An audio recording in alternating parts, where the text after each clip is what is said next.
Remember opening a jar of Cheese Whiz for cheese and crackers or for the kids' grilled cheese sandwiches? We didn't know how bad it was for us and for them. Today, I'm going to show you how to make this delicious cheddar spread recipe that is healthy, oil-free, and vegan.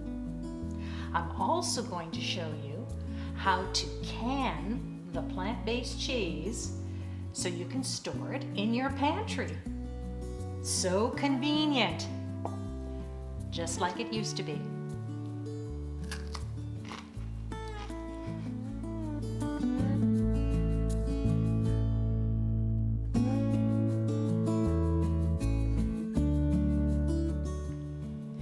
Welcome back to Comfort Food Farms, the plant-based home cooking channel. If we haven't met before, I'm Kari Greger. I'm glad you've tuned in. Let's get into it.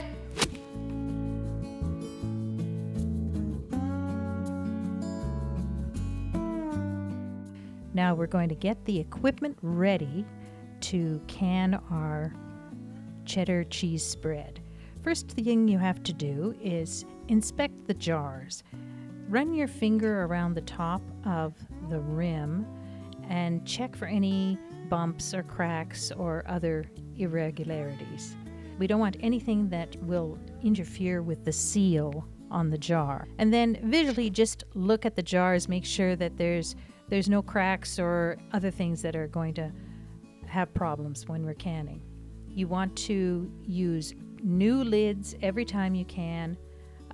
These are the ones that have the little pop-up button in them, and they've got a nice rubber ring around them for sealing. This is a great canner.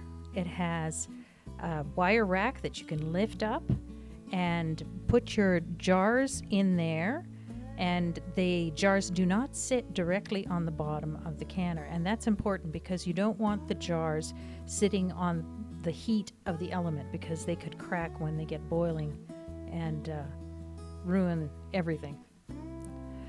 I've lowered the jars into the canner and we're going to fill this with water to sterilize them. You can sterilize the lids as well, but it's recommended not to do that if they're brand new because the rubber might crack. Now the rings, you need to wash them with hot soapy water, and the lids as well, just to make sure that they are clean. Fill the canner with water and make sure you have about an inch of water above the jars, and that'll give enough room for it to boil, and we'll sterilize these things. Bring the water to boil on the stove and let it boil for about 10 minutes. That should make sure that there are no germs or other things on the jars. First thing you'll notice in making this cheese recipe is that I am doing a double recipe compared to what is in the recipe card in the link below in the description. So instead of having 1.5 cups of yogurt, I have 3 cups of yogurt. I just want to make enough cheese spread so that it's worth running the canner. You will need 1/3 cup of cashews, boiled for 10 minutes or soaked in hot water for 30 minutes or more. I'm using 2/3 of a cup. You need 2 tablespoons of miso. This is a chickpea miso, not soy based, so this is a soy-free cheese. 1 tablespoon of apple cider vinegar. I'm using 2 tablespoons. 2 tablespoons of lemon juice. Of course, I'm doubling that. You will need 3 tablespoons of nutritional yeast. Next, we have 1/2 teaspoon of seasoning salt, a teaspoon or a teaspoon and a quarter of regular salt, a pinch of oregano. And this looks like paprika, but it's not. It's annatto. Annatto is a powder derived from the achiote plant. It's a natural colorant that people put in cheese. Years ago, when cows used to graze on grass, they would get beta carotene from the grass, and that would cause the cheese to be slightly yellow or orange in color when it got concentrated. When they quit grass feeding cows and brought them into barns and started feeding them corn and silage and all that rest of that stuff, they weren't getting the beta carotene, so the cheese was not orange. By the time this happened, it had already been associated that an orange cheese was a better quality cheese. So dairy producers, cheese producers started adding this natural colorant to their cheese. No color gives it a white sort of a cream, but when you add this lovely colored concentrate, it gives the cheese the orange color. And we always taste with our eyes. It actually makes the cheese taste cheesier if it's a little bit orange. So I add this annatto powder. I can put it in the link in the description below. You need half a cup plus 2 tablespoons of water. Add this to your blender, and then it's time to go and spin it up. When you make it yourself, you have total control over the fat, salt, and sugar. However, if you want to preserve this cheddar cheese spread for your pantry, you must stick to the levels of salt, sugar, vinegars, acidic juices that are in the recipe. You must stick to those amounts. These things are all natural preservatives, and they contribute to the pH level of the cheese spread. They are the reason that it makes the pH level low enough so that we can preserve it in jars. So, good information? Give us a thumbs up below. Click the subscribe button and hit the bell so you will know when another video is posted. Run the blender for about 6 minutes total. You might have to break that up so it doesn't overheat. There, check out that beautiful orange cheese. See, the annatto gives it a nice color without adding any other complicated ingredients that might break down once it's canned. You need to add 2 tablespoons of tapioca starch and half a tablespoon of agar powder.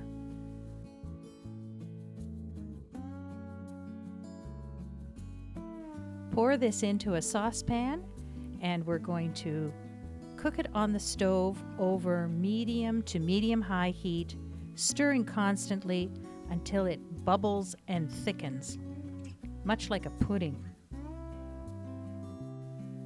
See, it's really thick, it's bubbling, and it has a gloss to it. That's how we know when it is cooked enough. I removed the jars from the hot, sterile canner and placed them on a clean towel. They're still hot, kind of hard to manage. Now with this funnel, I will fill the jars until it has maybe about a ½ an inch of head space. That's the space between the top of the cheese and the lid. We want to have enough space between there so that we don't get the cheese boiling over when we hot water bath can it. There, that looks about right. This cheese is very thick, so sometimes some bubbles get lodged around the sides, and we don't want anything that's going to be a bubble stuck in there. So just run a knife around the edge and try and break up those big bubbles if you see any on the sides. See, I filled it to just about the bottom rim there, so we probably have about 12, 13 ounces or so of cheese in there. Take a paper towel soaked in white vinegar and rub it around the rim. That just adds a little extra sterilization for it. We don't want any bad bacteria to get in there. Now tighten it till it's finger tight and then bring it back just a ¼ of an inch. When we boil it, we want the air to be able to escape so it shouldn't be super tight on the top of the jar. We'll just continue to fill the jars until we have no more cheese left. The hotter the cheese is, the smoother it is to pour. Once it starts cooling, it starts thickening up, and it's not as liquid. So you've got more bubbles to dislodge. You can always put it back on the stove and warm it up again. That works very well. Run the paper towel around the rim. That little bit of extra sterilization. Oh, got a little water on the top there. Tighten it up, finger tight, quarter turn back.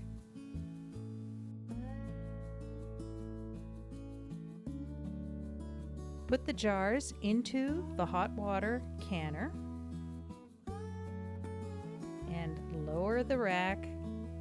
You should have an inch to an inch and a half of water above the jars. We don't want this water boiling off. Yes, see, there we go. We've got a good inch and a half there, almost 2 inches.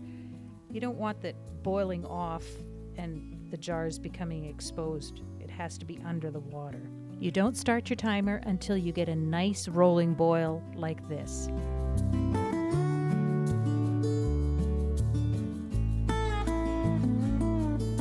The timer has gone off. I've shut the heat off, and now we just let it sit for about 10 minutes. That's been really bubbling hard, and we just want to let everything settle down before we start moving the jars. After 10 minutes, I have raised the rack up so that it's easy to grab the jars, and look at that beautiful cheese. Isn't that a gorgeous color? And, oh, it's sealed. Checking the button on the top. Sometimes you can just hear them pinging, as they are sealing. Doubling the recipe that's in the recipe card, I got 3 jars of this cheese.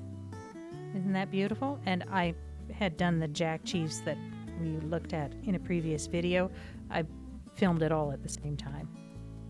Beautiful cheese.